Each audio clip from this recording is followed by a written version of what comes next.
Day number 2 and a pretty rough day. I'm not really looking forward to doing this excessive cast or whatever we want to call it, but I owe it to everybody.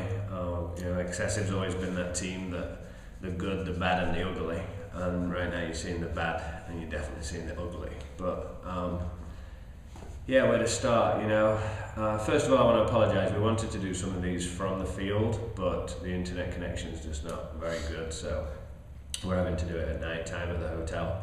I think it would be a lot better straight after the games, and that's what we plan to do in the future, but the internet sucks. The X Factor game, the first game, 12 o'clock today, shit, we were doing well, we were winning. I think it was 3-1. We were putting pressure on them, we were taking our shots. Like I said to Rich, I didn't feel under any pressure at all in the back centre. I had my lanes under control. Rich felt the same. And then we got 2 stupid ass major penalties. And they just came back, This field's it's such a close field. If you're playing 4-on-5, it's hard work. That extra body makes a huge difference. And they just came straight through to the X and started catching points up. Like I say, I think it was 3-1, and then they just brought it back. In the first penalty, they scored 2 or 3 points on us. We had another, a 5-on-5, I think we won that. So it put us on 4, and they was on about 4, and then we got a major penalty again. So then they took it and won the last 3 points, because we had the major penalty, pretty much. So the penalties definitely affected us. It gave them a window to come back and beat the crap out of us. Everything's shooting good, the guns are shooting good. The paint is probably been the best paint I've shot for a long, long time. This paint's real fragile, it's going out the guns perfect. So, no equipment problems as such to blame on the next game, and to blame on the X Factor game, apart from penalties, definitely just bit us in the ass. Damage beat the crap out of us. I said it all off season.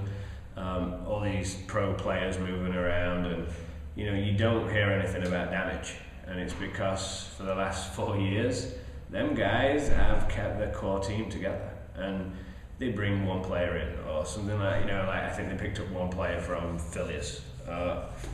I knew they were going to be a strong team. They was coming up to being a top 1, 2, 3 team towards the end of last year, with Iron Men maybe looking a little bit weaker. I knew it was going to be pretty tough going in to play them. So, sorry, somebody's just coming up the stairs. I knew that was going to put a lot of pressure on us. I didn't think it was going to put as much pressure on us as it did. But they definitely knew them shots, they knew the lanes, I think they knew it better than us. They got outside of us and pinched us, and that's it. That we was always 5-on-5, or we'd shoot one of them, they'd shoot one of us, but it was that 20 seconds after they seemed to be able to punch that pressure on before we could. And that's where it left us, and it sucks real bad. But they're a better team than we are, 100% right now, a better team. Individually, I think we've got some better players, but as a team, they are definitely one of the strongest teams here. That means tomorrow we have, at 7:30 in the morning, we have Impact. We go out there, we'll take it to them, we know what we've done wrong so far, and it's a learning curve. And this team's planning on learning, we're planning on staying together, and I think everything is going to come together after a while. It just takes time.